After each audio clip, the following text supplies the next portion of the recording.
Добро вечер. Во тишината на времето, под слоевите на прашината и сеќавање, се уште звонат чекорите на хероите од старите епови. Ова епизода на Артефакт, чувари на минатото, ве води во светот каде зборот на Хомер станува патокас, а археологијата алатка што ја копа вистината од митовите. Денеска разговараме со еден од најпочитуваните праисторичари на Балканот, професорот доктор Драги Митревски, кој со својата децениска работа ја одгатнува приказната за Микена, Троја, бронзеното доба и нашата врска со тие далечни, но вечно живи времења. Професоре, Микена. Што е микенската култура и зошто се смета за основа на европската цивилизација? Добро вечер прво. Благодарам на поканата, ако не ми е прв пат. Не вие, ова е побарање на публиката, верувајте, има многу голем интерес за вашите интервјуа секогаш. Ке има уште многу. Убаво прашање зашто микенската цивилизација ја сметаме за како рече, корените на европската цивилизација? Првата микенската култура, зошто се смета за основа на европската цивилизација? Едно како основа, да, на европската. Вака. Значи, во тие времења Крит, која е исто така цивилизација, значи за да биде нешто цивилизација, да го користиме тој термин цивилизација, тоа мора да биде организирано општество, мора да има писмо, мора да има структура, администрација. И првото нешто такво на европско тло е тоа што се случило во доцното бронзено време во континентална Грција. Арно, ама и предходно, на островите, на Крит, имаме уште постара цивилизација, тоа е критската цивилизација, но Крит не се смета за дел од Европа, во тоа време не се смета, дури се смета за посебен континент. Поблиску биле до овие вамо. Нешто биле поблиску, него моќта на таа цивилизација и поврзаноста од една страна со Блискиот Исток, од друга страна свртеноста кон Египет, пред се, го прави да го сметаат во тие стари времиња како посебен континент. Не е дел од Европа. И затоа, кога зборуваме за Европа, зборуваме за континенталниот дел на Европа, а тука прва цивилизација таква е микенската цивилизација, која се развива во текот на доцното бронзено време и главно во втората половина на вториот милениум пред новата ера. Затоа и нејзината појава е благодарение пред се на врските со Крит, со постарата минојска или критска цивилизација, и токму затоа е таа појавена во континентална Грција и придобивките од Крит, кој претходно во третиот милениум се развивал на островите, на Крит, на Санторини, на околните острови врзани околу Крит, стигнува до таков степен на развиток да на крајот и поради еколошки катастрофи и поради инвазија од континентот сепак ја заменува микенската цивилизација, успева да востанови тамо и своја власт. Значи да се рашири на Крит, и Крит буквално во последната фаза е микенски. Микенската култура е тамо раширена. Значи кога сето тоа ќе го земете предвид, испаѓа дека прва цивилизација во Европа е микенската цивилизација. Така. Артефакти, како маската на Агамемнон, символи на една изгубена елита, архитектурата, погребните обичаи и религијата на Микена, значајот на микенските кралеви, професоре, во тој свет. Кажете ни нешто повеќе за тоа. Тоа е општество кое е развиено на јадрото на микенската цивилизација и територијата, нуклеусот на тоа е на Пелопонес, Атика и Беотија. Тоа е област, Атика е кај што е Атина, нели? Беотија е одма над него територијата до Тесалија. Тесалија е над Беотија и после Тесалија доаѓа нели Олимп и позади Олимп е веќе Македонија, тоа е сосема друг свет. Немаат комуникација. Границите на микенската цивилизација е до Тесалија, и тоа Тесалија као најсеверна област на микенскиот свет влегува најпосле, најнакрај, во последниот век, дури во 14-тиот век влегува во рамките на микенскиот свет. Значи, тоа е јадрото на тој свет. Тука се јавуваат тие појави кои на друго место ги нема, значи микенски градови со киклопски ѕидови, со палати кралски, со гробници, различни гробници за аристократијата, различни за кралевите, различни за обичното население, со обичаи, верувања, ограничени на таа територија, во тоа време. Надвор од таа територија или на север од Тесалија, тоа што нас не интересира, се е сосема друга култура, балкански култури се, тука не може да го употребиме терминот цивилизација, тоа се култури на бронзеното доба. Арно, ама микенската цивилизација во својот карактер е авантуристичка, е поморска, е авантуристичка, трговска, тоа што и денес грците го имаат како ген, како што тие немаат суровини, например, и денес Грција нема, не знам какви имале зачини нешто такви. Не зборувам за рудни ресурси, тие го носат напредокот. Металургијата го носи напредокот, а не краставици и пипарки. Да, ама они како трговијата ја правеле со керамика, со трговци се големи, поморци се големи и тие одат тие ресурси што ги немаат, ги бараат надвор. Ги истражуваат краиштата кај што се богати со ресурси, нив им треба злато, им треба сребро, бакар им треба, суштински е бакар, и одат во тие региони и оттамо го ги носат суровините, значи од оној свет, надвор од микенскиот свет, кој има суровини, ама нема знаење.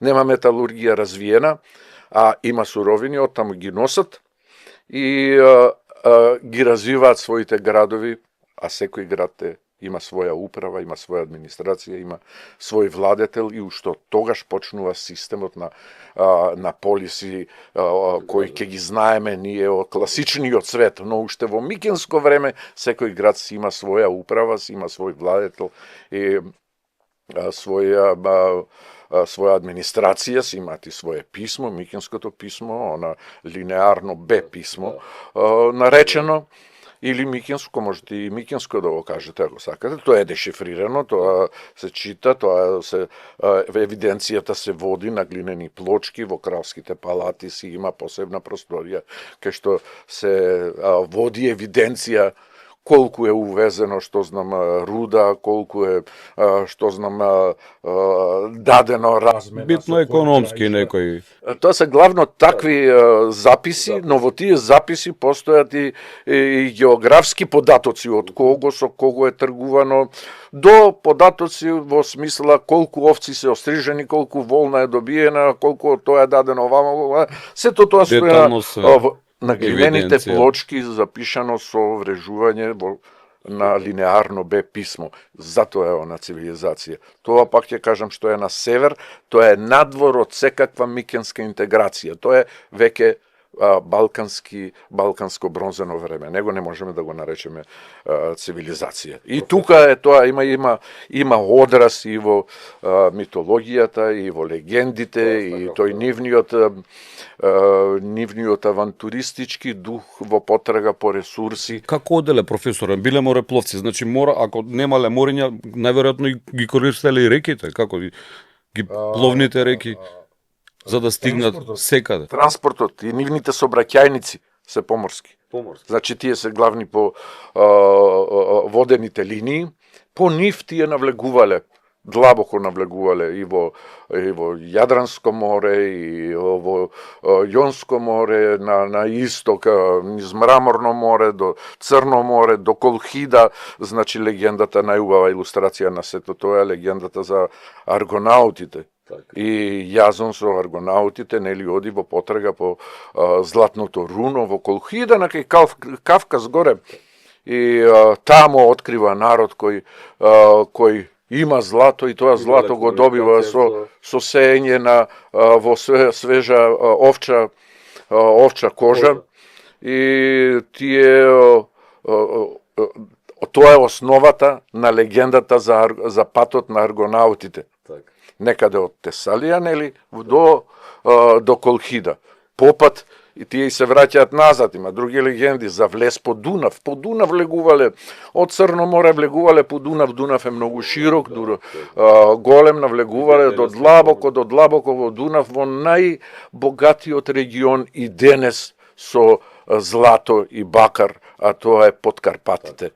Регионот кој од Карпатите се влева и сите притоки што влегуваат тамо во Дунав се буквално златоносни. Тој регион е многу богат и со бакар и со злато. Оттамо носат. Ќе се навратиме повторно на Микена. Кога ја спомнуваме Микена, мора да ја спомнеме и Троја, професоре. Затоа ми е само една воведна малку за Троја сакам да кажам. Кои се, да кажете уствари, кои се археолошките слоеви на Троја, професоре? Кој ја открил Троја? Со какви методи? Хајнрих Шлиман, или што правел со неговите епски ископувања? Што знаеме со сигурност, а што станува легенда? Како изгледала Троја? Реалниот град за митот. Кажете ни нешто повеќе за Троја. Се сукаме на Троја, а Троја е всушност крајот на Микенскиот свет, значи една од епизодите кои се забележани во форма на епопеја, во форма на поезија, како сакате, од Хомер, забележани се затоа што имале одиграле големо влијание во тоа време. Тоа е војна, тоа е првата светска војна буквално, затоа што тоа е светот. Целиот тој свет бил вклучен во таа војна, целиот тогашно познат свет на Медитеранот бил вклучен во таа војна. Пред се Микенскиот свет од едната страна, од другата страна Тројанскиот свет или Малоазискиот свет, да. И од сето тоа Хомер прави поезија, нели? И сега прашањето е се уште отворено за некого. Дали е тоа вистина, дали е само еп, дали е книжевност, што ли има ли... Може ли да биде како археолошки водич? Илијадата? Што повеќе се истражува Троја, бидејќи веќе го споменавте Шлиман на тоа го посветил целиот свој живот, го посветил на тоа, убеден дека знае каде е Троја, според описите, според географијата, според конфигурацијата, сето тоа што го читал во Илијадата, а ја читал во сите можни верзии, и на латински и на старогрчки, тој успел за 2 години да заврши, да научи германец по потекло, нели, ама знаел и руски, знаел и англиски, знаел старогрчки, знаел еврејски. А турски? И турски најверојатно во тоа време морал. Во тоа време турците се далеку на исток. Он успеал да, значи, со сето тоа знаење да го стави во служба на потрега на самата Троја. Убеден дека такво нешто постои. И успеал во тоа, секако. Но успеа да најде на Хисарлик, на Дарданелите, на простор кој идеално одговара според описите на Хомерот, и Хомер дава прекрасни описи за позицијата. Од таа страна тече реката Скамандер, од оваа страна тече друга река, се влива во морето, во близина е тоа, таму има такви извори, овамо има онакви извори позади. Сето тоа е испадна дека е така, со неговите, уште на почетокот со неговите истражувања. Он бил смртно убеден дека тоа е тоа, само што не му личело на него на тоа што го замислувал како дете читајќи ја Илијадата. Он очекувал голем град. Одеднаш сето тоа врзано за едно ритче, за еден рит кој доминира на површината, кој што, толку е голем, колку, да замислиш Елена како седела и како, такви се неговите описи, како му летала косата, ветришта, стално има ветришта на тој простор, ама е мал. И тоа е загадката што допред известно време се уште постоела. Дали е баш тоа? И затоа се јавуваат други верзии. Те можда бил вамо Троја, те можда била тамо, иако он со неговите истражувања има тамо откриено има откриено остатоци од тоа време, има откриено и од постаро и од помладо време остатоци. Зошто била значајна, професоре, Троја во тој свет и како станала богата толку за да биде предизвик за микенциве да ја нападнат? Токму тоа сакав да го да продолжам да го раскажувам, кога ви кажав дека единствената загадка, мистерија е зар такво мало ридче заградено со такви зидови може таква толку да биде богато, толку да биде моќно.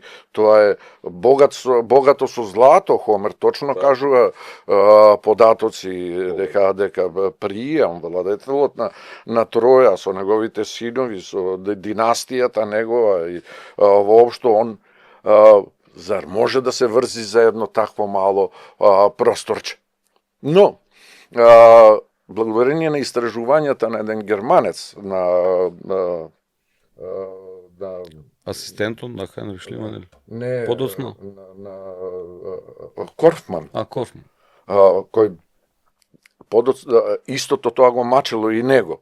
Све одговара, све откриено и од Шлиман, и од Дорфелд, и од Блегијан, и од сите што истражувале, сите откривале остатоци од тие времиња и све се поклопувало. Океј, само остана дилемата заре можно тоа да има толкава голема улога, толку големо значење. Но, ако денес тоа е повлечено во внатрешност. Брегот е неколку километри далеко. А Хомер зборува дека овие корабите што дошле од Грција, микенците што дошле од Грција, тука пред портите биле. Но со геолошки испитувања се утврдува дека да, денес со после толку илјади години, колку 2500 години, после 2300 години. Дека била водата таму всушност. Дека до реките што се вливаат тамо носат мулј, носат наноси и полека брегот се оддалечува. И денес е далеку неколку километри, дури не може ни да се види морето од горе од Ридот кога се иде на Ридот. И тоа така може да се објасни, но Кортман врши истражувања, модерни истражувања, се уште не се негови сега други има превземено, пошто и тој го напушти овој свет, но има вршено истражувања геофизички, геомагнетни, сканирање има вршено на простор позади Ридот. Значи надоле. Позади Ридот и во продолжение долу, не тврдината, него долу. И тука открива градот.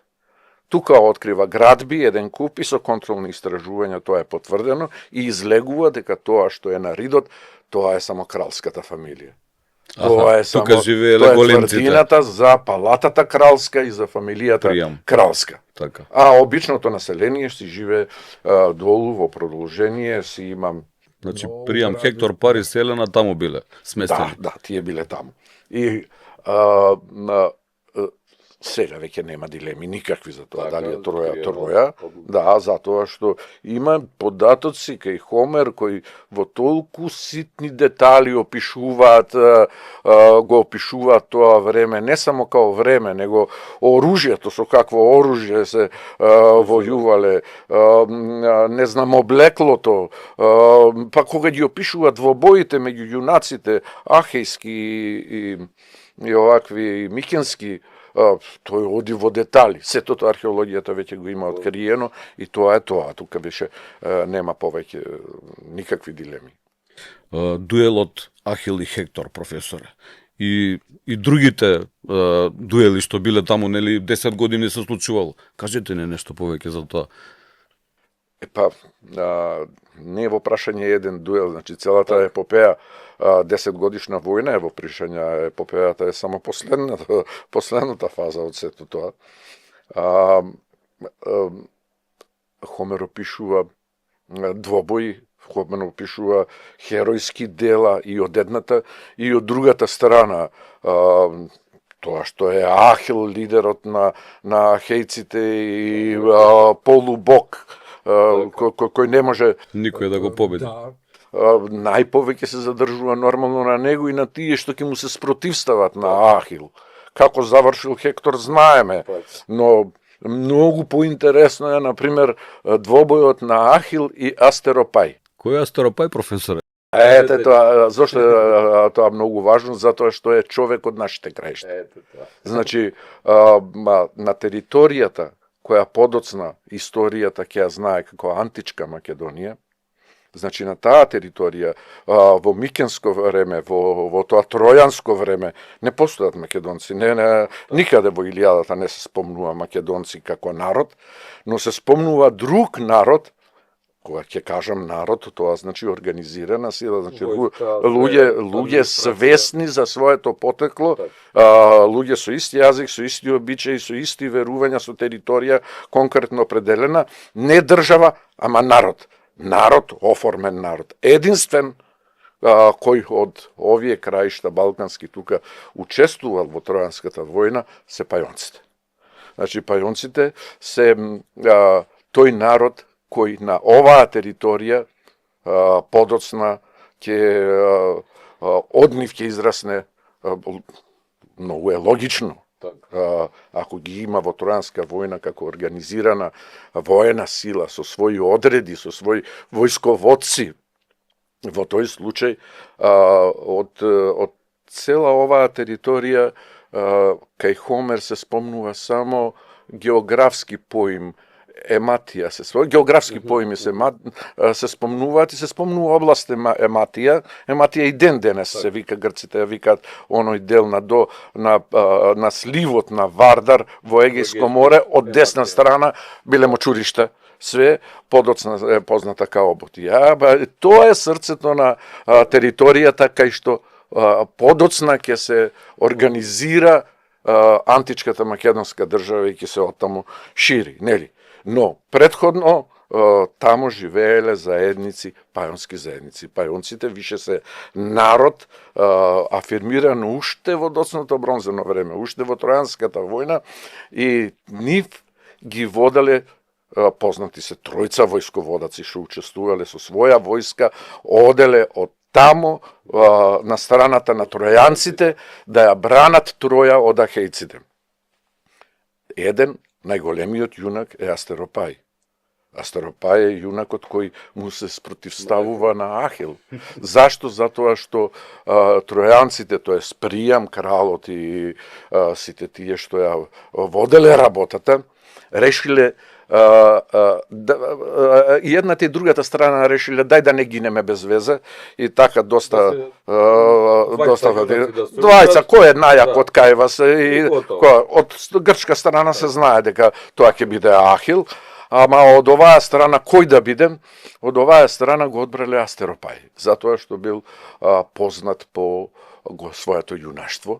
Во битките он имал многу успеси, и тој ќе му се спротивстави на... Бил добар јавач, со копие, со меч, тоа е украсено е кај Хомера, со тоа што и боговите се поделени. Едните богови се на страната на ова, другите богови се на страната на другиот. На страната на Астеропај бил богот Ксамандер, што е реката Скамандер или Меандер. Ние знаеме Меандер, оној знак што е Меандер. Тоа доаѓа од Скамандер, од таа река што прави такви кривини, и таа била заштитничка на Астеропај. И тој излегува од реката. Буквално Ахил бил толку крволочен што ги убивал сите и ги фрлал во реката. Ги фрлал во реката и водата на реката станала црвена од крвта на тие што овој ги фрлал во река, и боговите на таа река се вознемириле и се станале на страната на Астеропај и му давале сила, го куражеле, и тој излегува од коритото од реката Скамандар со две копја. Тие копија се, зошто со две копја? Тоа е неговото оружје. Он беше бил единствениот што можел со две копја во исто време ама во исто време да фрлал. Ти не можеш да се одбраниш. А ќе се одбраниш од едното од другото, како ќе се одбраниш од другото? И тој излегува со двете копја и пред Ахил, и Ахил го прашува: ти од кај вакво јуначиште одеднаш со цел, со цел памет сакаш мене да ми се спротивставиш, ти не знаеш дека тој што ќе му се спротивстави на мене, јас сум заштите, јас сум Божјо потекло имам, тој што ќе ми се спротивстави мене, тешко родителите негови. И од кај доаѓаш ти таков јунак што ми се правиш? И овој му објаснува. Јас сум, вика, потекнувам од Пелагон, син на јас сум син на Пелагон, внук на речниот бог Акси, и доаѓам Аксије Вардар. Аксије Вардар. Еве, тука водам војска, веќе 11 ден сме тука со своја војска. Оттаму, значи, од Пелагонија и од Аксијус и од Вардар, го опишува географијата, од кај што доаѓа, точно ја опишува, да. И вика туку, ај доста зборуваме, дај да се удриме. Така му вика Астеропај на Ахила. Астеропај го доста зборуваме, муабети, дај да се удриме, и му ги фрла двете копја во исто време. И тој е единствениот што успел да го рани Ахила. Го ранува во левата рака и едното копје, од другото се одбранил, се забило другото копје во земја, ова го ранило, а Астеропај останал без копја, без оружје. И тогаш му било лесно да го убие, и го убил, нормално, со тоа што, сега интересно е тоа што почеста што Ахил му ја дава на Астеропај. Значи, таму се воделе, тоа траело, нели, 10 години.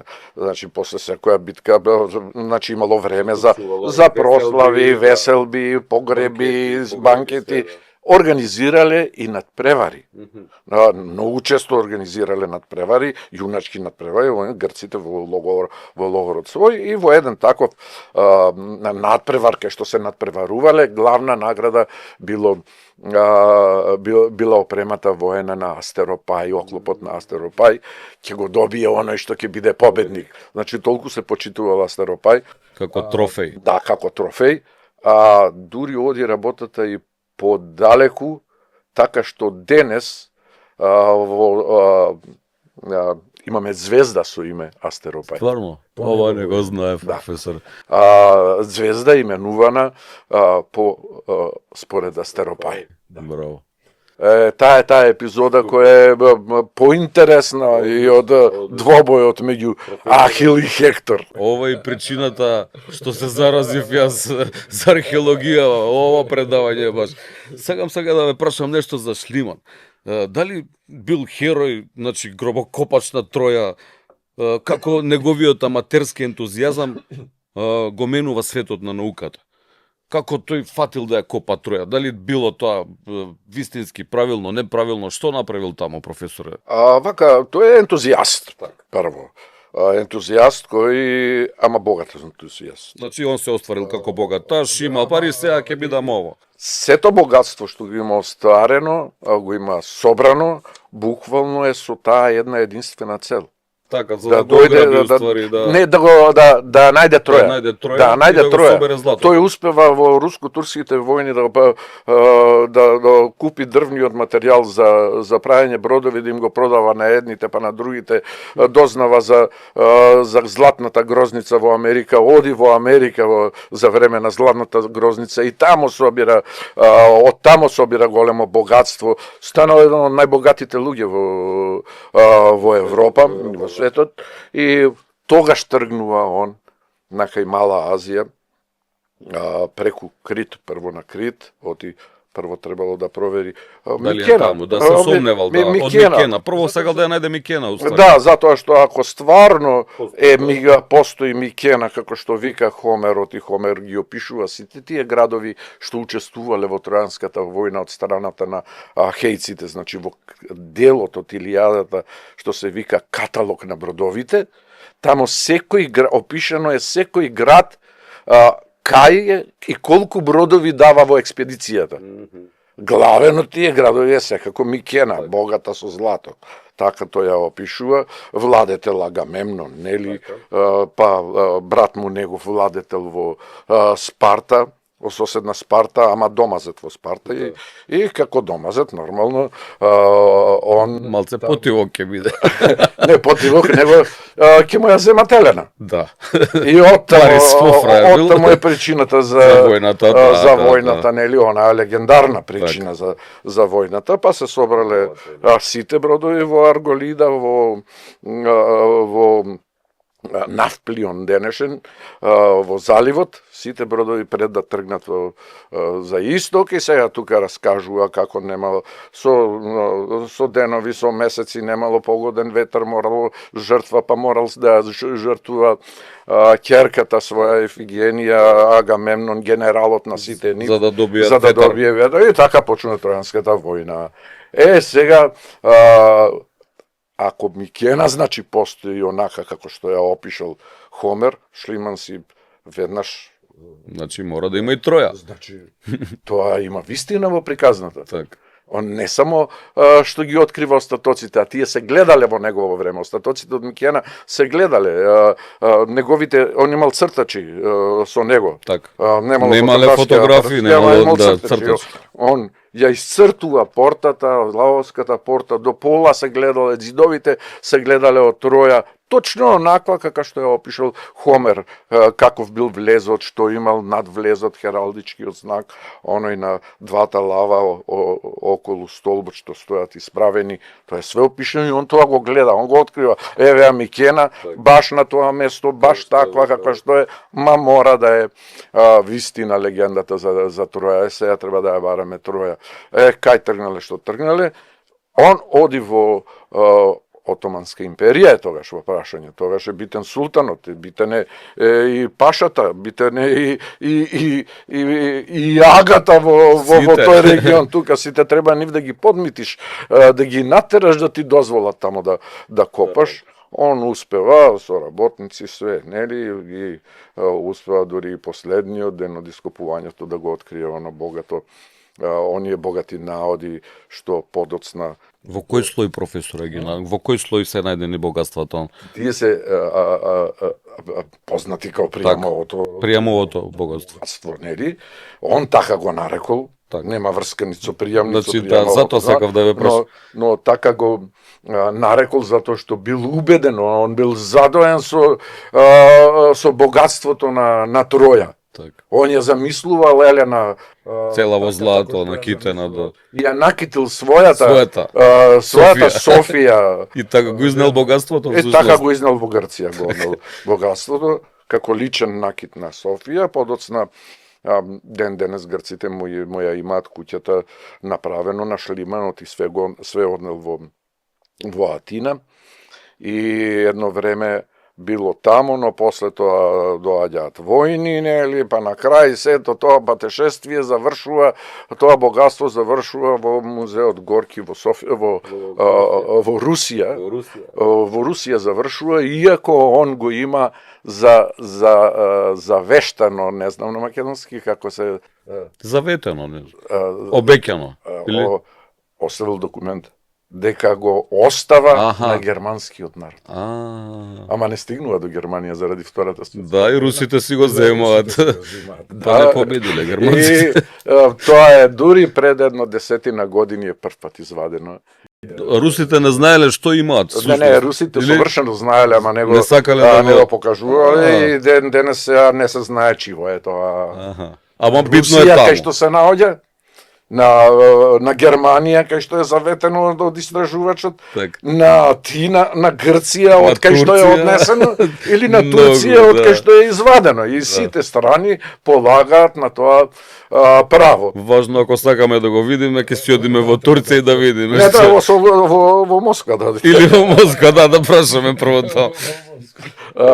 Сега, тој бил убеден дека е тоа, но сгрешил во пресметките негови, затоа што тоа е злато од вториот град, не од седмиот град, што е Пријамова Троја, али седмиот град дека е Пријамова Троја, открива неговиот асистент, Значи Дорфилд го открива тоа како ѓерманец педантен И систематско работење, да. и он почнува да ги класифицира сите откритија, сите наоди. Одлични реконструкции има направено на сите. Да, во соодветни слоеви и гледа дека не се само 6 слоеви, како што мислел Шлиман, него се 9. 9 зграда, еден врз друг. Да. И дека шестиот е оној град најбогатиот што комуницира со Микена, а седмиот е оној сорушен од војна, од војска, со откриени артефакти кои сведочат за долга обсада. И тоа е тој градот пријамовиот што ја истрпил Тројанската војна, а златото пријамово е најдено во двојката. Во многу постар град од раното бронзано доба. Ово е све некаде Тројанската војна се датира денес, се датира некаде околу 1250 година. Да. Значи ова е многу постаро од тоа. Значи, професоре, денешната археологија се уште тргнува по трагите на митовите. Што може да ни кажат епските песни за географијата и историјата? Значи, пак некои митови нас не наведуваат на некои археолошки локалитети. Всушност, еве оваа на Хомер, ја најдовме Троја. Генерално во археологијата, митологијата е многу важна. Например, вие го имате еден Крит кој е земја на митови. Буквално сите митови се родени. За тоа посебна ќе направиме. Се родени таму. За Критската. И сега вие кој сакате мит да го земете, сакате за крадењето на Европа од Зевс, сакате за Тезе и Ариадна, за Минотаурот, веќе можда не тргнале истражувачите први како Еван со таа митологија, ама навистина има елементи во сите тие митови, има елементи кои можат да бидат историска вистина.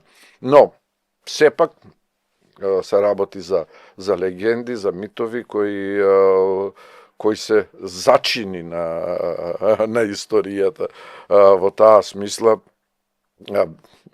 митовите и врзани и за Микена, го спомнавме легендата за аргонаутите, во таа смисла ние можеме и Илиадата да сметаме за и долго време се сметаше дека не се открија ова цврсти материјални докази, артефакти, долго време се сметаше за дел од легендите, од митологијата на тој свет.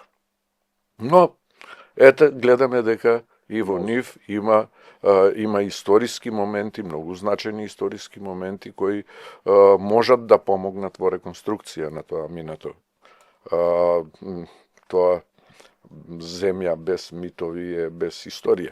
Значи, од кога постои човекот, човекот, постојат приказни, постојат митови, постојат легенди, па и Троја е приказната за Троја е пренесувана во време кога нема писмо, кога нема записи, она е пренесувана преку устни наративи, преку бардовите кои збор овакво човек на човек, приказна на приказна, дедо на внук и така натака. Дури и на поинаков начин, бидејќи се уште денес во некои делови од светот, во Анадолија, во некои села, а не само во Анадолија, дури во Ирска. Во Ирска, денес во Ирска се практикува тој начин на забава. Се пренесува легенда. А црногорците со гуслата? Истото. Ќе ти ја раскажат цела Втора светска војна, како тие биле најјунаци, како раскажуваат конкретни настани, раскажуваат. Вистински. Долија се собираат како на гледање кино и еден раскажува. Ја почнува приказната. Тоа може да таа 2 сата. Се уште е живо, ви кажам, на келтски, иако е на за старокелтски легенди станува збор, во Ирска се уште жив тој обичај, а во Турција ден денес се собираат така и уживаат, мажи главно, Не, и седат 2 сата, седат и еден раскажуваат. Така се пренесувала 5 века за да стигне до Хомер, за да запише сето тоа што се случувало 5 века пред Така, пред тој да се роди. така. Во досната бронза медал. Професоре, ви благодарам. Ќе завршиме тука, ќе имаме уште многу емисии. Имате, верувајте, многу голема поддршка и нашата публика ве бар. Значи, вашите приказни, не се приказни, предавања се фантастични и секогаш се интересни за нашите гледачи. И Значи, секогаш се тргнува од приказни. Секогаш, па затоа и беше оваа емисија да почнеме еден вид од Хомер, дали била приказна или не. Ви благодарам уште еднаш за учеството. Слушнавме како легендите и науката се среќаваат, како по дурнатините на еден заборавен град можат да се најдат вистински приказни за човечката слава, страв, мојки и судбина. Професорот Митревски не прошета низ најголемите митови на човештвото, но и не подсети дека вистината понекогаш не е запишана со зборови, туку со камен, со пепел и со тишина. Артефакт, чувари на минатото останува тука да ги раскажува тие приказни. До следната епизода останете љубопитни. Не заборавајте, секој камен има приказна, ако знаеме да слушаме. Пријатно.